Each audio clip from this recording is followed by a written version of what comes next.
बीड जिल्ह्यामध्ये असं एक गाव आहे, पाटोदा तालुक्यातील नाळवंडी या गावामध्ये अखंड हरिनाम सप्ताहामध्ये हिंदू मुस्लिम समाज बांधवांचा एकोपा पाहायला मिळालेला आहे। आणि अखंड हरिनाम सप्ताहाच्या शेवटच्या दिवशीमध्ये हिंदू मुस्लिम बांधवांनी हा सप्ताह पार पाडलेला आहे। शेवटच्या दिवशी महापंगत देखील दिलेली आहे।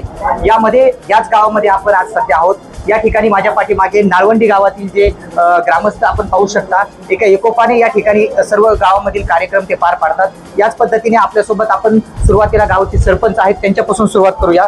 सरपंच, आपल्या गावामध्ये अखंड हरिनाम सप्ताह झालेला आहे, हिंदू मुस्लिम एकोपा या ठिकाणी बीड जिल्ह्यात पहिल्यांदा पाहायला मिळालेला आहे, तर काय सांगाल, आपल्या काय भावना आहेत? या ठिकाणी मी डॉक्टर इक्बाल पठाण, सरपंच नाळवंडी, या ठिकाणी पहिल्याच वर्षी आमच्या तरुण बांधवांनी सप्ताहाचं नियोजन केलं आणि सर्व जाती धर्मांना एकत्रित घेऊन हा कार्यक्रम व्यवस्थितपणे पार पाडला आणि एक महाराष्ट्रामध्ये एक वेगळा संदेश यामुळं देण्याचा प्रयत्न झाला की सर्व समाज एकत्रित येऊन ह्या अखंड हरिनाम सप्ताहाची म्हणजे कशा प्रकारे सांगता करण्यात येते आणि सर्वांनी एकत्रित येऊन हा जो सोहळा पार पाडला, त्यामुळं मला अतिशय आनंद झालेला आहे आणि याचा एक अभिमान आहे की आमचे मुस्लिम तरुण वर्ग सर्व आमचे ह्याचे प्रमुख आमिर साहेब यांनी पुढाकार घेऊन, मौलाभाई यांनी पुढाकार घेऊन जे सर्वांना एकत्रित आणून शेवटची पंगत घेतली आणि यामध्ये आमचे गोकुळराव पठाडे असतील,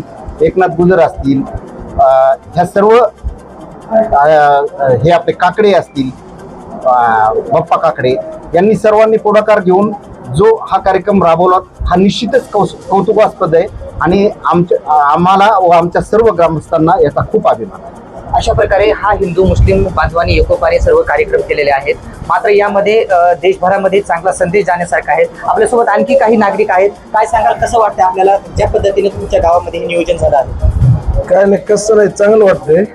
आता नियोजनच केलं आम्ही पोरांनी, सगळे तरुण मंडळांनी आम्हीच केलं म्हणल्यावर आम्हाला बरं वाटतंय, काय अडचण नाही। सगळ्याचं, मोठ्यांचं, जुन्यांचं, सगळ्याचं आम्हाला सहकार्य, म्हणजे जुनी मंडळी बी आमचे नाना असतील, सरपंच असतील, सगळे अशी मोठी मोठी जी जुने माणसं आहेत त्यांचं सुद्धा आम्हाला सहकार्य, फक्त पुढवरून आम्ही केलं, त्यांचं आम्हाला सहकार्य शर्यत त्यांचं। अशा पद्धतीने अत्यंत समाधान वाटत असून सर्व आपल्यासोबत काही मुस्लिम बांधव आहेत, त्यांनीही महापंक्तीचे जे नियोजन केलेलं आहे, कशा पद्धतीने नियोजन केलेलं आहे आणि जेवणामध्ये काय काय पदार्थ आहेत हे कसं तुम्हाला सुचलं, काय सांगाल आपण? सर, हरिनाम सप्ताह तर 30 ते 35 वर्षापासून आमच्याकडे होतो, पण आम्ही वर्गणीच्या स्वरूपात त्यांना पैसे देत होतो। पण यावर्षी आमच्या सगळ्या मुस्लिम बांधवांनी विचार केला की आपण शेवटची पंगत घेऊ, म्हणजे शेवटची जी पंगत असती महाप्रसादाची ती काल्याची कीर्तनाची। आम्ही एक मागणी केली गावकऱ्याकडे आणि त्या कमिटीकडे, सप्ताह कमिटीकडे, तर त्यांनी बी स्वीकारली आणि आम्ही भाग्य समजून हे कार्य पुढे लांबवलं।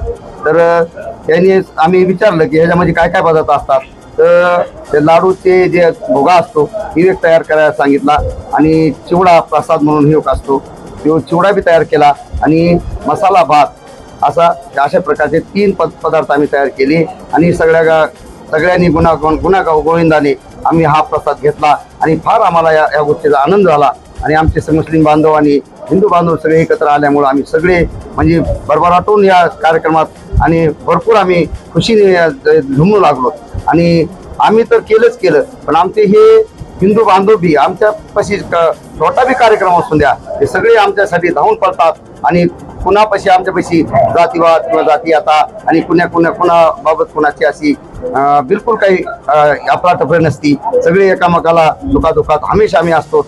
आम्ही काही कार्यक्रम केला म्हणून काय आम्ही काही उपकार केलेला नाही, हे बी हरिनामाचा सप्ताह आहे, याच्यात सुद्धा आमचा हिस्सा लागलाच पाहिजे। आम्ही आमच्या मर्जीनं, आम्ही आमच्या खुशीनं, आमच्या कुणाचा दबाव नाही किंवा आम्हाला कोणी जबरदस्ती केली नाही, आम्ही आमच्या मनानं अगर आम्हाला इथून पुढे बी ह्या गावकऱ्यांना अगर आम्ही मागणी करणारच आहेत की पुढच्या वर्षी सुद्धा आम्हाला या हरिनामा शेवटची ही पंगत आम्हाला द्या, अशी आम्ही सूचना करणार आहेत। अगर गाववाल्याने आमची स्वीकारायला पाहिजे, एवढं बोल। अशा पद्धतीने अत्यंत उत्साहामध्ये मोठ्या आनंद हे उपक्रमामध्ये मुस्लिम बांधवांनी देखील मोठा आनंद व्यक्त केलेला आहे। आपल्यासोबत गावचे पोलीस पाटील आहेत, काय वाटतं या अखंड हरिनाम सप्ताहाबाबत, काय सांगाल? मी विष्णू दादाराव पठाडे, पोलीस पाटील नाळवंडी, तालुका पाटोदा, जिल्हा बीड। आमच्या गावामध्ये 35 वर्ष झालं हरिनामाचा सप्ताह चालू आहे आणि या कार्यामध्ये सतत सर्व धर्म समभाव याप्रमाणे आम्ही गुण्या गोविंदाने 7 दिवसाचा कार्यक्रम पार पाडतो. याच्यामध्ये मुस्लिम बांधव यांचं खूप सहकार्य असतं. प्रत्येक लोक वर्गणी देतात. गावातील सर्व मुस्लिम बांधव प्रत्येक सप्त्याला असतात. परंतु यावर्षी असं घडलं, मौलाबाईंनी रात्री मला फोन केला 9 वाजता. आमची अगोदर एक दिवस मिटिंग झाली आणि संध्याकाळी मी जेवत असताना मौलाबाईचा फोन आला की म्हणले तुमच्याकडे काम आहे, तुम्ही गावात या. त्या दिवशी शुक्रवार होता. त्यांचं नमाज पाडल्यानंतर त्यांचा फोन आल्यानंतर मी म्हणलं येतो मी गावात. गावात आल्यानंतर म्हणले मस्जिदमध्ये या. मस्जिदमध्ये त्यांची बैठक चालली होती. तर ते म्हणले बाबा आम्हाला गावाची पंगत भेटेल का, महापंगत प्रसादाची. तर मी म्हणलं आपण गावकऱ्यांना विचारू. मग मी तरुण मंडळ जे आमचं आम्ही नियुक्त केलं त्यांना व आमचे माजी सरपंच भगवानराव काकडे यांना फोन केले आणि हे सगळे विठ्ठल काकडे असतील, गोकुळ पठाडे असतील, नंदू गुजर असतील, हे सगळे तरुण मंडळाला फोन, काका डोके हे सगळे आले. त्यानंतर हे म्हणले बाबा आम्हाला पंगत द्या तुम्ही महाप्रसादाची. तर पोरं आम्ही सगळे म्हणलो तुला काय हरकत नाही. त्यांना पंगत दिली आणि त्यांनी यथाशक्ती इतकं म्हणजे परिश्रम घेऊन पार पाडली. सगळ्यांनी लगेच बैठक घेऊन नियोजन केलं. दुसरी गोष्ट मला आवर्जून सांगा वाटली की स्वतः गावात लाईट नव्हती. एक दिवस संध्याकाळी आमचे जे आळंदीचे मुलं आहेत, जवळजवळ 20-25 मुलं आणले होते. मौलाबाईने आणि बाकीची कंपनी नमाज पाडीत होती. त्यांनी लाईट बंद असल्यामुळं आमचे सगळे छोटे छोटे मुलं मस्जिदमध्ये ठेवले, फॅन खाली हवेमध्ये ठेवले आणि आजपर्यंत 7 दिवस त्यांच्या आंघोळीची व्यवस्था, पाण्याची व्यवस्था मस्जिद मधून चालू आहे. हे सगळ्यात मोठं महाराष्ट्राला एक चांगलं संदेश जातोय. असं कार्य आमच्या गावात गुण्या गोविंदन चालू आहे. याबद्दल मला खूप आनंद आहे या गोष्टीचा. अशा प्रकारे बीड जिल्ह्यातील पाटोदा तालुक्यातील नाळवंडी गावामध्ये हिंदू मुस्लिम तर सर्व समाज बांधवांचा एकोपाचं या ठिकाणी दर्शन घडलेलं आहे. सुनील जाधव, महाराष्ट्र टाइम्स, बीड.